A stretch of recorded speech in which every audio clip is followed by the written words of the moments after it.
ẹ̀yin tèmi ẹ káàárọ̀ ẹ káàsán ẹ káalẹ́ kú dédé àsìkò yìí according to the time tí show yìí bá bá yín Benue needs help.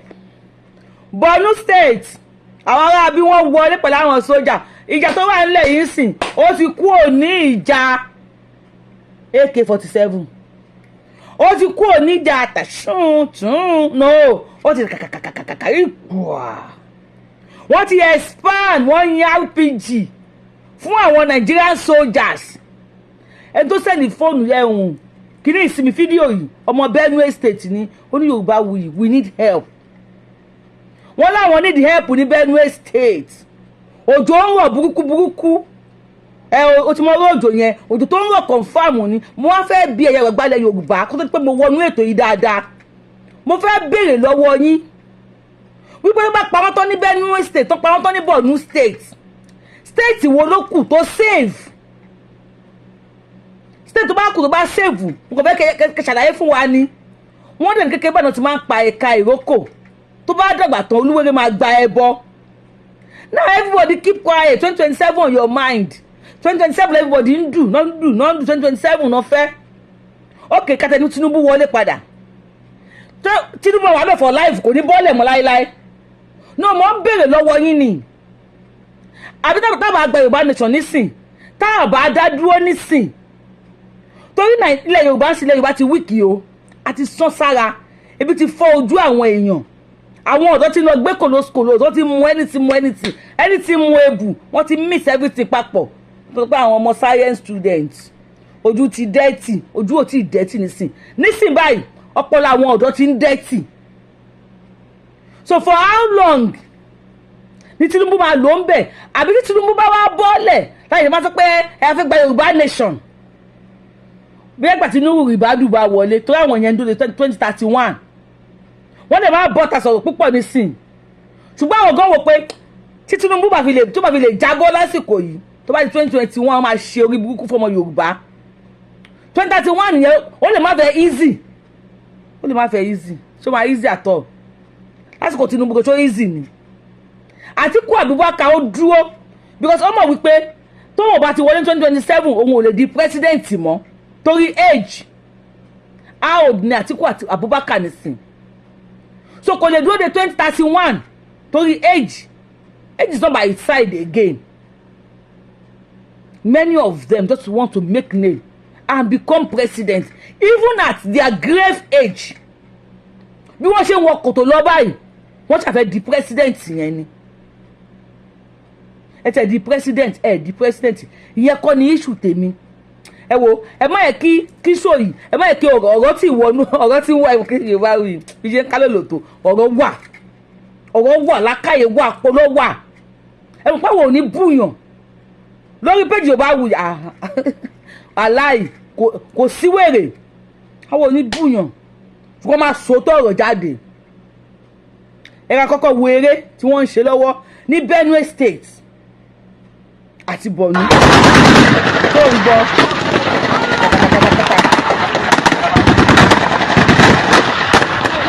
everything is black out torí bóyá àti Nigerian soldier wọ́n yẹn ń ṣe lórí àwọn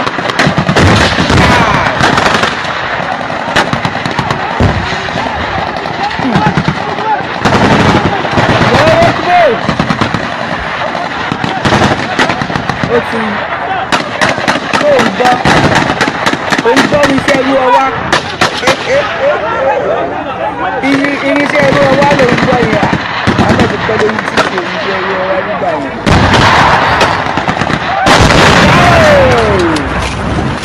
ọ̀dọ̀ àwọn fúlẹ̀ ni wọ́n yìí sí ó ti ní. àwọn wèrè yẹn ni wọ́n lọ́ọ̀ sí ẹ̀wá yẹn àwọn wèrè yẹn ni wọ́n lọ sí ẹ̀wá yẹn kódà àwọn sójà ó yá sọ̀rọ̀ orí nǹkan odidi ìlú yẹn ò lórí jẹjọ yẹn o odidi ìlú ni wọ́n ń jẹjọ yẹn don't play. na Benue State be that. Some of the leaders wey we get for this country call Nigeria today they dey very lazy even the devil sef no fit send them because they no go fit deliver. Ochidoma, Governor Alia, Adoti, what is going on in Benue State? These are the three major leaders of that state. What is going on? What is going on? Alia, What? I expect to see Governor Alia perform better. You are supposed to be crying to the federal government every day because of the magnitude of what is going on in your state. But I am not seeing that. You people are seeing all of these attacks every day. You have all security attached to you people. You have people governing. You have people that are there for you people. People that are making sure nothing happens to you and your family. And you are sleeping and waking up every day. You dey carry people, they go bury. You go pack people, bury. You go pack people, bury. What is going on in Benue State? Nigerians, we need to wake up. If we did not wake up and think that today is only happening to people of Benue or people of Taraba or people of Plateau or people of Enugu, and then we feel that other states are safe, it will soon get to every corners of this country. If we did not wake up to do something about this, we have a government that we need to hold accountable. They need to do something about it. How do we Some do that? few individuals cannot overpower Federal Republic. You know they possible. If government want to stop this thing that is happening, they will stop it. It has been said before that if any insurgency lasts for more than 24 hours, no say government hand inside. Today we are seeing this thing going on for years, and yet we are having nothing to do about it. Governor Alia, it is alleged that some tactical squad, some special squad of police were sent to Benue to go and tackle this insecurity happening in some of those zones in Benue. They say they don't fit see food, they don't fit see water. They contacted your office, Governor Alia. You said there is no special arrangement for that. There is no budget for that. There is no budget for people sent from central government to come and handle insecurity in your state, that you don't have such budgets. Wow. Oh, now I understand when Mr. P2B wanted to visit that state because of insecurity. To just console with these people, and he was stopped. It is now looking obvious that these people are doing business with people. Kí n tó lọ sí ọ̀dọ̀ sójà tẹ̀ ń wò lọ́wọ́ mi eléyìí complain wípé Nigerian army wọ́n fi àwọn takaiti wọ́n fi ẹ̀mí àwọn play game wọ́n ti declare wanted. ṣé wọ́n lè tẹ̀ ń wò yìí eléyìí pa sójà ó bọ́ǹbù mọ́tò sójà Nigerian army ó bọ́ǹbù mọ́tò wọn ó pa wọ́n ó tún ya picture pẹ̀lú òkú wọn àti mọ́tò tó bọ́ǹbù. Òun ò kí n ṣe wanted. But kí n tó wọnú méjèèjì fún yín kí n tó wà láwọn yín pé kẹ́yìn náà sọ̀rọ̀ sí ẹ lọ́ bá mi download tap send. Okay, yín ò sì gbọ́ nípa ẹ̀ app tẹ̀lé fi send owó anywhere tẹ́ bá wà sí Nàìjíríà ni. Àwa reliable, àwa faster, àwa ò ní third party. Tẹ́ bá ti tẹ̀ sórí ẹ̀ báyìí tẹ́ bá máa jù báyìí ó máa land sákàǹtì ẹni tí ẹ send owó sí ni direct deposit ni. Ẹ má ro iléyà wà ń ta ẹ má máa wá àbókí tí wọ́n bá yín send owó àbókí báwo. Ẹ tap send ti wà bá mi download ẹ̀ ẹ̀ tẹ́tí bá wa download ẹ̀ tẹ́ ń lò ẹ ṣe adúpẹ́ ẹ má jẹ́ aládàáni kan jẹ́. Àwọn èèyàn yín ẹ fi sí contact yín ẹni kó má gbàgbé láti lo Abiola TTS ní àkọ́kọ́ tó bá fẹ́ ju owó sí Nàìjíríà wọ́n máa gba bónọ́ọ̀sì. Mi fẹ́ kẹ́ máa wo ojú mi aṣẹ́wó ń kíyìn o aṣẹ́wó ti dé o ọlọ́múrọ̀rọ̀ ń kíyìn o aṣẹ́wó ń kíyìn o aṣẹ́wó ń kíyìn o ọlọ́múrọ̀rọ̀ ń kíyìn. Ẹni bá wà download tap send a ní tó lè ta lè fi ṣe aṣẹ́wó láyé ń sọ fún pé wàá download ẹ̀ àkájú ẹ̀ báwo kájúlù yíyà níyà àkájú ẹ̀. Yorubawuyi ṣó tí mo fẹ́ ṣe ṣó tó yẹ kí n lejú ṣe ni but I cannot do because láì rẹ́rìn mi ì lè lápá tension ọlọ́run ọba mi ì fẹ́ wàhálà láyé mi ẹ bá wa download ẹ ṣe now ẹ jẹ́ ká wo ká kọ́kọ́ wá mi yẹn náà but mo kọ́kọ́ fẹ́ kọ́kọ́ gbọ́ nǹkan tí.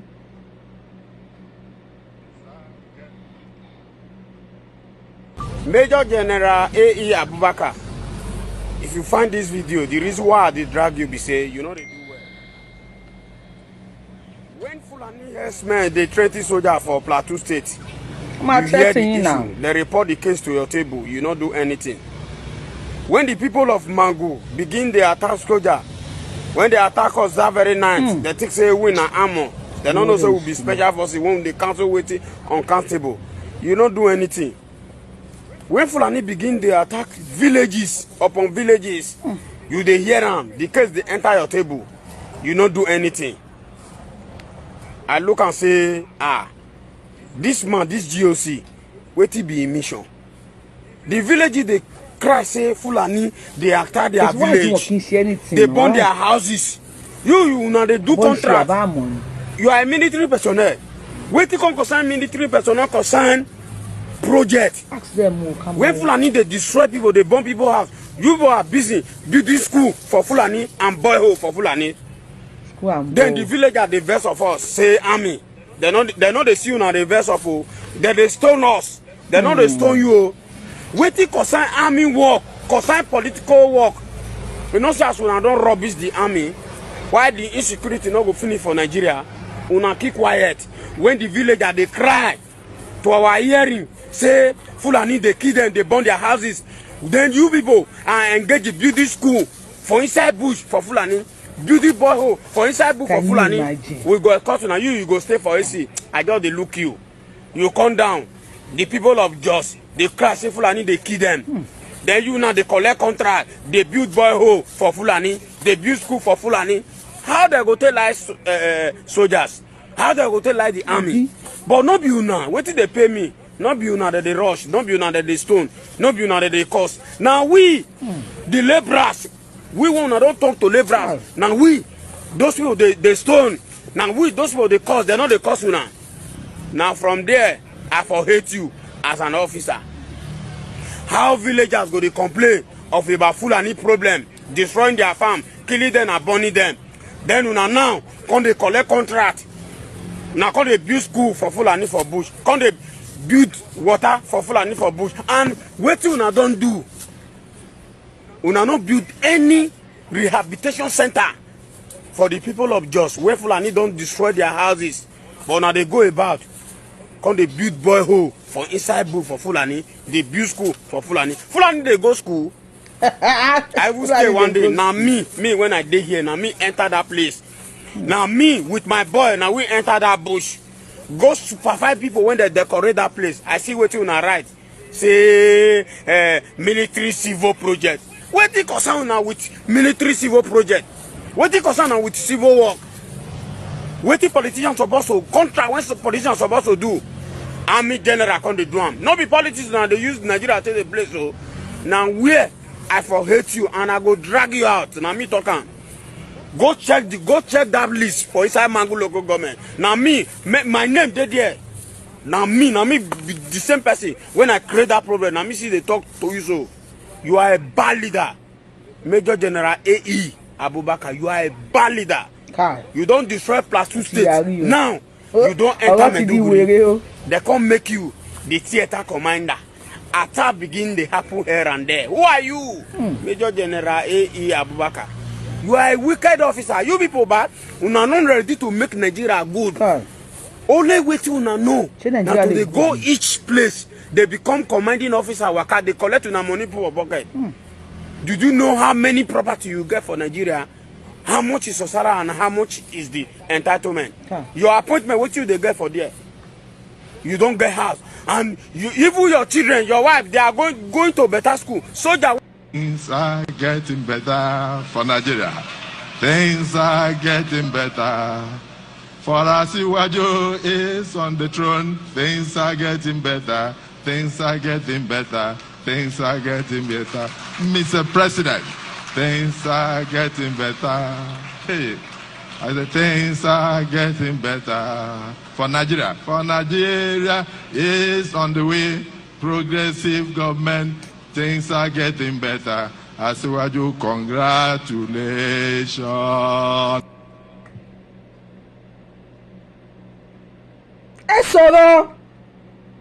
Ẹ sọ̀rọ̀.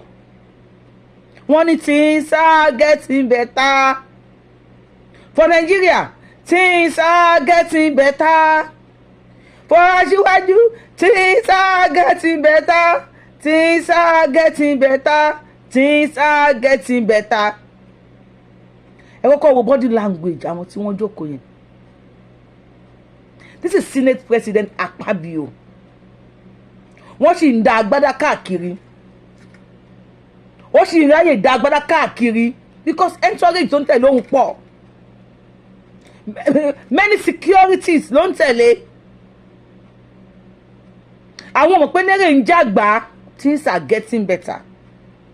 Ìwo ló get better? Or can anything get better ní Nigeria? With the amount of pọ́n pa àwọn èèyàn anyhow yìí. Even ojú tì mí kan pẹ̀lú àwọn white tó wà ń bẹ̀. Tẹ́ bá kọ́ bí wọ́n kọ́kọ́ bẹ̀rẹ̀ things are getting better. Àwọn yẹn shock. Even though àwọn náà àgùntàn wọn rí ṣe ìlú ìbẹ́ kó tó gbaṣu lọ́wọ́ ẹ̀.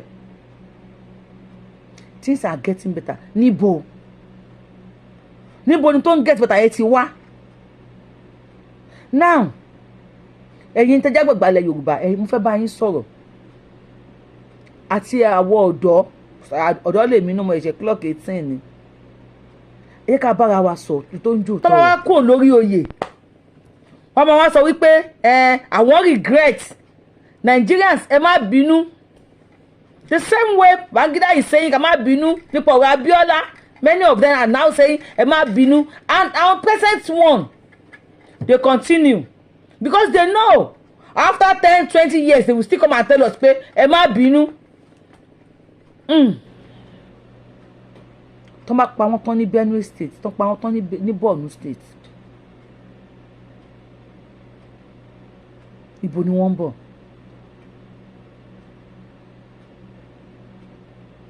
Wọ́n tó jọba ń pa iye kan ọ̀rẹ́ bóyá máa ń pa owó yẹn bóyá gbogbo apáta lè jí ń pa.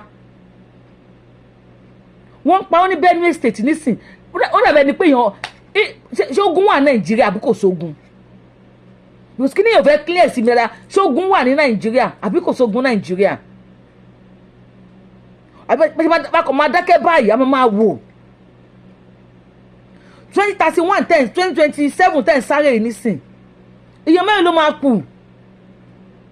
Aṣíwájú ẹ lọ ń build the road, ẹ lè ti ṣe kíní kan ẹ ti kíní kan road okay fine. Mo kọ́ fẹ́ kẹ́ mọ̀ pé tó bá wà láyé ẹ tó bá wà ní ayé ló máa rìn lórí road yẹn. Ó dàbí ẹni tó yẹ pé ó ní torí future òun fẹ́ jẹ́ kí future àwọn ọmọ òun dá o. Ó wá ní kí everybody nínú family òun kó má jẹun mọ́. Ìyàwó gbọ́dọ̀ jẹun, àwọn ọmọ gbọ́dọ̀ jẹun, òun náà gbọ́dọ̀ jẹun. Wọ́n wá ń dá owó yẹn jọ pé by the end of the year amara mansion. Ìgbà tó mansion máa fi pé òun ti ní ọ̀sà. Àwọn ọmọ obìnrin wọ́n ti ń ṣe aṣẹ́wó lórí títì. Àwọn ọmọ ọkùnrin wọ́n ti dà wọ́n náà ti dìdà kúrà síta. Ìyàwó ẹ̀ ó ti wà lórí life support. Tó bá wá kówó yẹn tó lọ fi ra mansion, ta ló máa gbénú ẹ̀? Ta ló tó máa gbénú mansion yẹn? Ṣọ́mọ tó di olóṣó? Ṣé tó bá padà lọ fún yahoo plus? Ṣé òun máa gbénú mansion yẹn? Ṣé ọmọ tó ti di highway robbery tó wọ́n padà pa sí títì ṣé òun máa gbẹ́nu mansion yẹn? Ìyàwó tó wà lórí life support bó máa kú bó máa yè ni ṣé òun máa gbẹ́nu mansion yẹn? Tàbí òun ọkọ gangan tí chronic ulcer ti mú?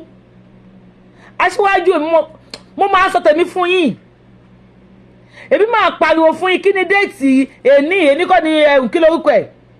June 4 2025. Mo máa ń pariwo tèmi fún yín.